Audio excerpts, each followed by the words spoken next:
இனிமையான நண்பர்களே, அன்புள்ளம் கொண்ட சொந்தங்களே, அனைவருக்கும் வணக்கம்.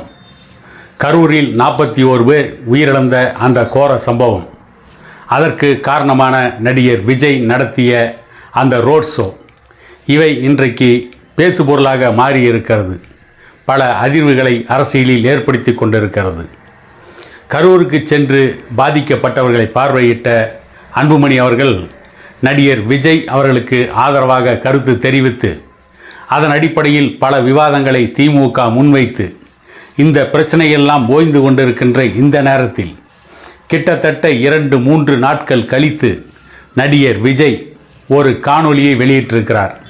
திமுக அரசு வேண்டுமானால் என்னை கைது செய்யட்டும் என்று சவால் விடுகின்ற தொனியில் பேசியிருக்கிறார். உருக்கமாக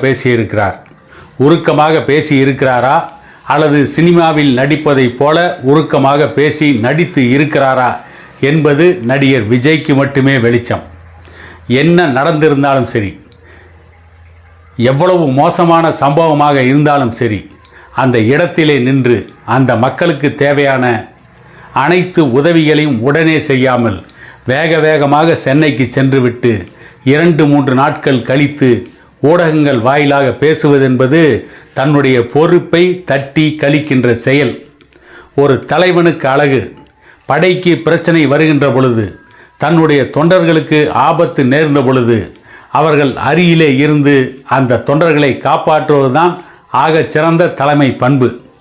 அந்த தலைமை பண்பு எதுவும் இல்லாமல் பழியை திமுக அரசின் மீதோ, காவல்துறையின் மீதோ, அரசாங்க நிர்வாகத்தின் மீதோ போட்டு தப்பித்து கொள்வதென்பது தன்னுடைய கடமையிலிருந்து தவறுகின்ற செயல்தான். அதைத்தான் நடிகர் விஜய் செய்து கொண்டு இருக்கிறார். திமுக அரசுக்கு எதிராக, ஸ்டாலினுக்கு எதிராக சவால் விடுவதன் மூலம் தன்னை நிரபராதி என்று காட்டிக்கொள்ள நினைப்பது அரசியலில் மிகப்பெரிய மடமை. அது மிகப்பெரிய ஏமாற்றுகின்ற செயல். அதைத்தான் நடிகர் விஜய் செய்து கொண்டிருக்கிறார். மக்களுக்காக வருந்துகிறேன், பாதிக்கப்பட்டவர்களுக்காக வருந்துகிறேன். அந்த இடத்திலே நான் இருந்து உடனடியாக மருத்துவமனைக்கு வந்திருந்தால் இன்னும் பல்வேறு பிரச்சனைகளை கிளப்பியிருப்பார்கள், இன்னும் பல விமர்சனங்கள் வந்திருக்கும். ஆகவேதான் என்ன செய்வது என்று அறியாமல் திக்கு தெரியாத காட்டில் தவிப்பவனைப் போல சென்னைக்கு வந்துவிட்டேன். பாதிக்கப்பட்ட மக்களுக்கு என்ன சொல்வது என்று தெரியவில்லை. கனத்த இதயத்தோடு இருக்கிறேன், கண்ணீரோடு இருக்கிறேன், கண்ணீர் தாரை தாரையாக கொட்டி கொண்டு இருக்கிறது என்று பேசுவதால் பிரச்சனை தீர்ந்து விடாது. ஒரு அரசியல் கட்சி ஒரு நிகழ்ச்சி ஏற்பாடு செய்கின்ற பொழுது கூடுகின்ற கூட்டம் எவ்வளவு, அந்த கூட்டத்திற்கு தேவையானது என்ன என்பதை பற்றியெல்லாம் நடிகர் விஜயும் யோசிக்கவில்லை, அவருடைய கட்சியை சார்ந்தவர்களும் யோசிக்கவில்லை. அந்த கட்சியில் ஆதவ் அர்ஜுனா என்ற ஒருவர் ஏற்கனவே விடுதலை சிறுத்தைகள் கட்சியில் பல நிகழ்ச்சிகளை நடத்தியவர்.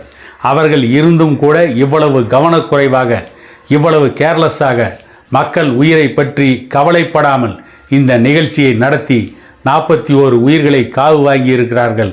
இன்னும் பலர் உடல் ரீதியாக பாதிக்கப்பட்டிருக்கிறார்கள், பலர் உள்ளத்தளவில் பாதிக்கப்பட்டிருக்கிறார்கள். இவற்றையெல்லாம் மறைப்பதற்காக அல்லது மக்களை ஏமாற்றுவதற்காக ஒரு காணொளியை 2-3 நாட்கள் கழித்து வெளியிட்டு விட்டால் நடிகர் விஜய் புண்ணியவான் என்றோ ஒரு மிகச்சிறந்த அரசியல் தலைவர் என்றோ மக்கள் ஏற்றுக்கொள்ள மாட்டார்கள். இந்த நேரத்தில் அரசியல் செய்ய வேண்டுமென்று இதுவரை நடிகர் விஜய் யாரை பற்றி நினைக்காமல், எந்த தலைவர்களை பற்றியெல்லாம் பேசாமல் இருந்தாரோ அந்த தலைவர்களே வேகமாக போய் சென்று நடிகர் விஜய்க்கு முட்டு கொடுப்பது என்பது தமிழக அரசியலில் ஒரு பெரும் அவலம். அங்கே நடந்த உண்மையை பேச வேண்டும். எந்த அரசியல் தலைவராக இருந்தாலும் சரி, அரசு தரப்பில் தவறு இருந்தால், காவல்துறை தரப்பில் தவறு இருந்தால் அந்த தவறுகளை சுட்டி காட்ட வேண்டும். நடிகர் விஜய் தரப்பில் தவறு இருந்தால் அந்த தவறுகளை சுட்டி காட்ட வேண்டும். இந்த தவறுகளை திருத்தி கொள்ளாமல் இனி தமிழகத்தில் இதை போன்ற ஒரு சம்பவங்கள் நடக்காது என்று சொல்ல முடியாது. இங்கே ஏற்பட்ட தவறுகள், இங்கே நடந்த கவனக்குறைவுகளை ஒரு முன்னெச்சரிக்கையாக அனைத்து அரசியல் கட்சிகளும் எடுத்துக்கொள்ள வேண்டும். அதே நேரத்தில் நடிகர் விஜய் அதைவிட அதிக கவனம் செலுத்த வேண்டும். அப்பொழுதுதான் இனி இது போன்ற ஒரு சம்பவம் எந்த அரசியல் கட்சி நிகழ்விலும் நடக்காது. ஏற்கனவே 2016ஆம் ஆண்டு சேலம் மாவட்டம் மகுடஞ்சாவடியில் ஜெயலலிதா கூட்டிய ஒரு கூட்டத்தில் ஒரு வயதானவர், உடல்நலம் குன்றியவர் உயிரிழந்தார். ஏதோ அங்கொன்று இங்கொன்று என்று 1-2 சம்பவங்கள் மட்டும்தான் தமிழக அரசியல் கட்சி கூட்டங்களில் நடந்திருக்கிறது.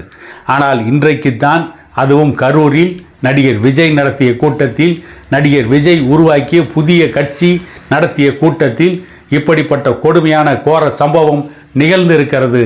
இந்த சம்பவத்திலிருந்து தன்னை நியாயவான் என்று காட்டிக்கொள்ள, தன்னை தற்காத்து கொள்ள 2-3 நாட்கள் பிரச்சனை ஆறியதற்கு பிறகு ஒரு காணொளி வெளியிட்டு மக்களுடைய இரக்கத்தை தேட நினைப்பது என்பது அரக்க குணத்திற்கு ஒப்பானது என கூறிக்கொண்டு, இன்னொரு காணொளியில் உங்களை சந்திக்கும் வரை உங்களிடமிருந்து விடைபெறுவது உங்கள் எடப்பாடி துரைசாமி.